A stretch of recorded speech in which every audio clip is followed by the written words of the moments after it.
Hello everyone, and welcome to this week's episode of Heal Your Home. Within this episode, we're going to be looking at 4 top and easy ways to identify whether your property is suffering from condensation or dampness. Also, I will be giving a tenant top tip in regards to what to do about both, and of course, a listener question. But first, let's discuss damp or condensation. Heal Your Home with Jason Ratcliffe. As this episode is around condensation and dampness, it's really important to be able to identify whether your property is suffering from condensation or whether your property has a more severe issue such as water ingress coming in from the outside. But from an untrained eye, how can you tell the difference? Well, to be honest, there are 4 ways that are easy to be able to identify and be able to remember.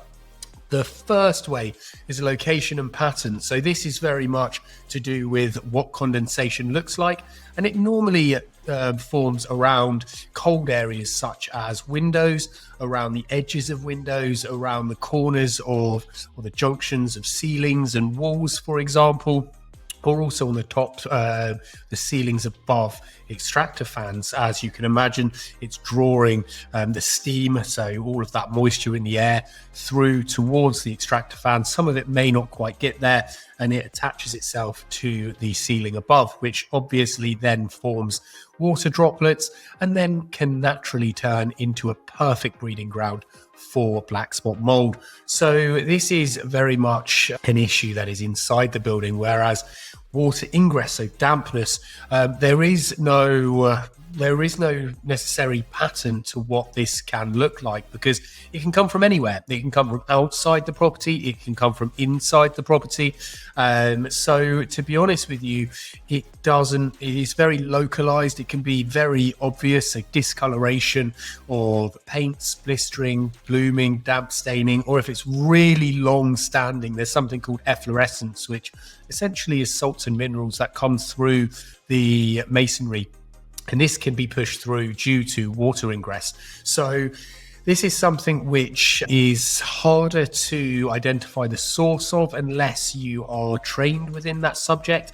But to be honest, just identifying it is basically if there's discoloration normally around a very localized area in your home. It could be within your ceiling, which could be below pipework, for example. It could be around ceiling and wall junctions where the guttering outside might well be blocked up, so it's failing to discharge that water and causing water to overtop and enter into the property itself. It could be from rising damp, or it could be penetrative dampness, so from the ground up. It could be a drainage issue, which then causes a huge amount of issues with water coming in from the outside as it can't drain away from the surface. This is really common if you've had really lovely landscaping done or concrete pathways around your property without any adequate drainage. It can breach damp-proof courses as well. So actually that can allow water to come into the property through those areas. And these areas are very obvious, and they don't necessarily look in the same way as condensation would. So it's really important to then be able to look at that and then try and follow the trail of actually, well, there is discoloration here, but what might be causing it? What's behind that fabric or that section of the building? Is it a leaky pipe in your home? Is it some kind of poor maintenance outside or defect that could lead to something more severe? Now, this leads nicely on to point 2. So moisture source. What is the source of that issue with that water? Now, condensation is very much internal, so it's to do with the way the occupants tend to behave. So if you're having showers, baths, you're cooking, potentially not using extractor fans, or even maybe leaving a window open while you're doing all of these things, because what that can do is reduce the surface temperature around the window and around that bit that you're either cooking or having a shower in, and the steam in the air or the moisture in the air cannot then get out properly and discharged from the building, what it then does is attract to the colder surfaces around, which are the walls, which could be glass, and then it starts forming condensation, which then starts forming water droplets. And then over a long period of time, that can cause flakiness of paint, it can cause discoloration, and all the way through to black spot mold, which is kind of the perfect breeding ground, which is also why we see a lot of black spot mold around windows, and in bathrooms and kitchens, so, and also bedrooms, because obviously then we're looking at ventilation issues where they're attracted to colder areas of the room. There isn't enough airflow through the property. So condensation is very much normally 99% of the time occupant behavior related. There are times, obviously, if you do have issues with dampness in the property, especially older properties, and it may well be poorly ventilated and heated, etc., you'd then have an increased absolute humidity in the air, so more moisture within the air, which can then obviously condensate onto surfaces. But that, when you're looking at the proportionality, so what actually is the likeliness of condensation being formed and what's the cause of it, is likely a very small amount of cases. So you're actually then looking at the source of dampness then, for example. So we've done condensation, now water getting into the fabric of your property. Find the source. Now, it may not be as easy as a bath that, when you're draining the bath, it suddenly pours through the ceiling. It may not be quite as obvious as that. There may be other intricate details of slight bits of sealant here and there that have cracked, or that you've got water ingress coming in from somewhere, or a leaking pipe outside. There may not be obvious factors, but normally if you've got water ingress in any way, or dampness in any way, it's an active water leak coming into your property or within your property, it will be around the source of that leak. So typically water can travel approximately 1.2 meters from the source. So you may well get a nice circle of damp staining around a specific area. It may track across ceiling joists or floor joists, things like that. So you may get a little bit of spread of that, but typically the source is always in the center, really, of all of the issues and the discoloration and blistering. So it's really worth looking at, and also it's worth maybe turning off your water source from the stopcock, which will help then identify whether that's a continual issue internally within the property. So if you may have a leak within the water supply, or if you're then having a shower, for example, or using the facilities, and all of a sudden you start seeing more water, especially over electrics, that's something that's really dangerous, and you definitely should not be tampering with or trying to deal with yourself. So if this is an issue, just call in an electrician, because it's really not worth the risk.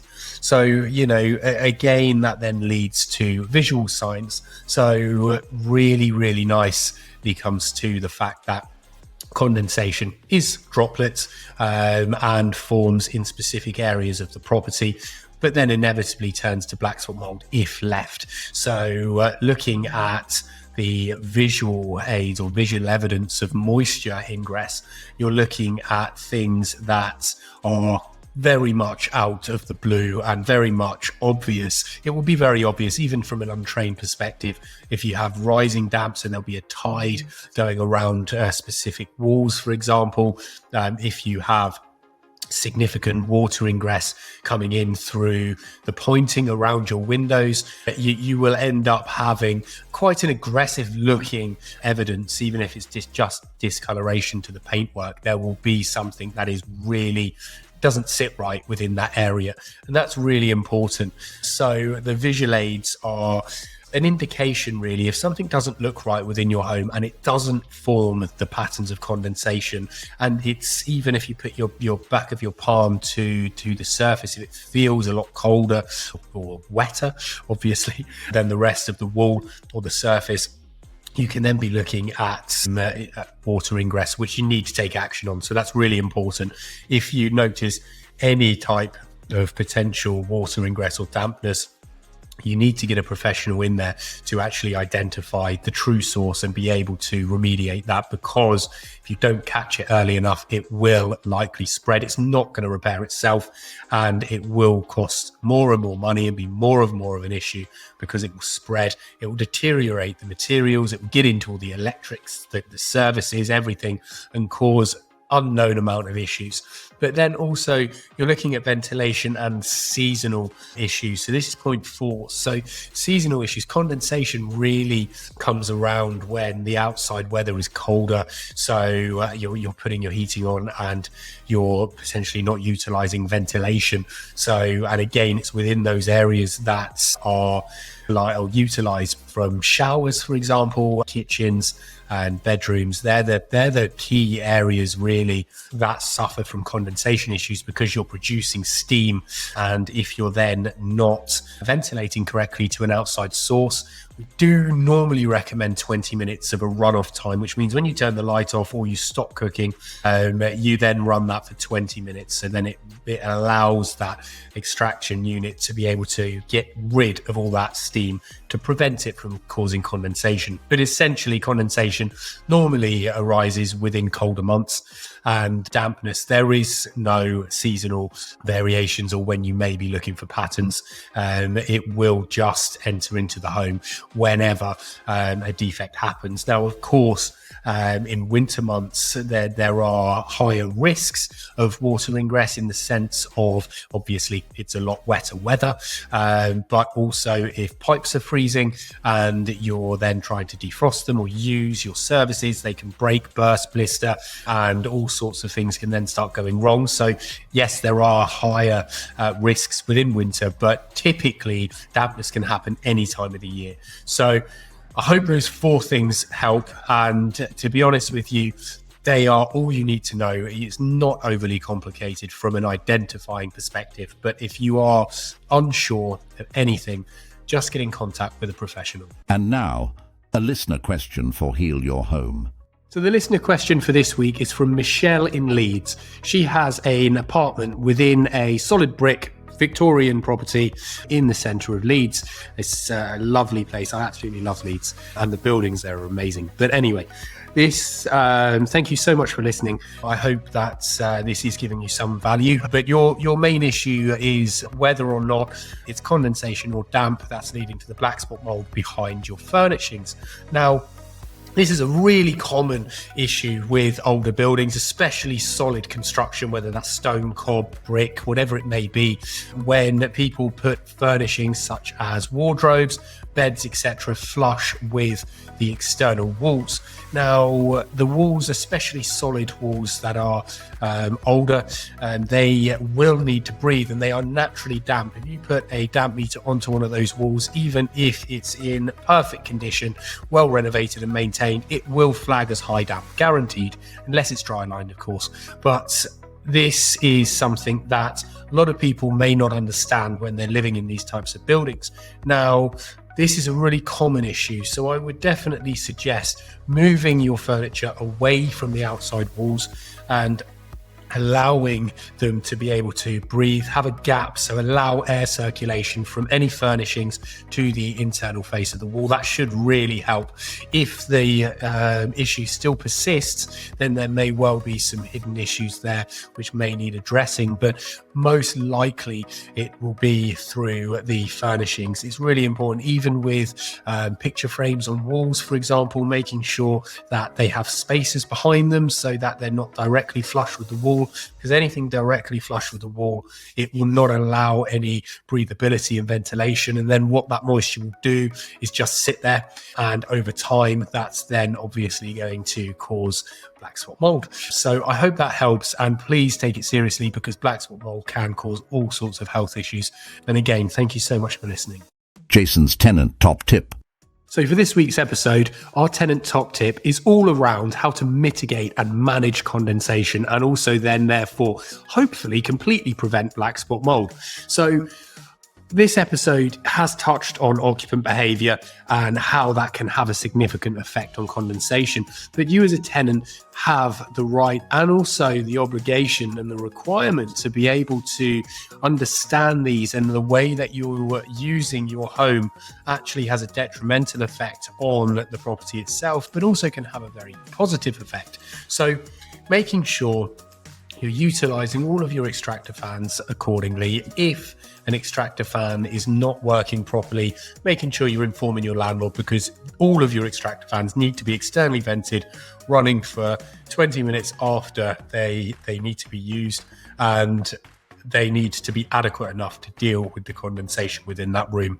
Now, also wiping down all surfaces, so especially in the winter when you get all that condensation and mist all over your windows, make sure you're just wiping it down with a cloth. Make sure that every surface can be as dry as possible, and that should really help manage your home. But also, really importantly, do not dry clothes indoors if you can absolutely help it, because if you do, it will end up introducing so much more moisture to the air, which would then only accelerate condensation and black spot mold. So avoid this at all costs if you can. Heal Your Home with Jason Ratcliffe. Thank you so much for listening to this week's episode. It really does mean a lot to me and my team. Check out the website at homehealthexpert.co.uk for more information, to check out the services that we can help with for you and your family and improve your home's health, and also for the top tip guides that we have available for you. You can submit listener questions through our website and also by emailing our team at info@homehealthexpert.co.uk. We will try our absolute best to get round to your questions and help your family out to improve your home's health. Don't forget to subscribe to Heal Your Home wherever you get your podcasts, or on YouTube if you're watching along. I look forward to you joining me in the next episode of Heal Your Home. Your health, your future, it all starts here.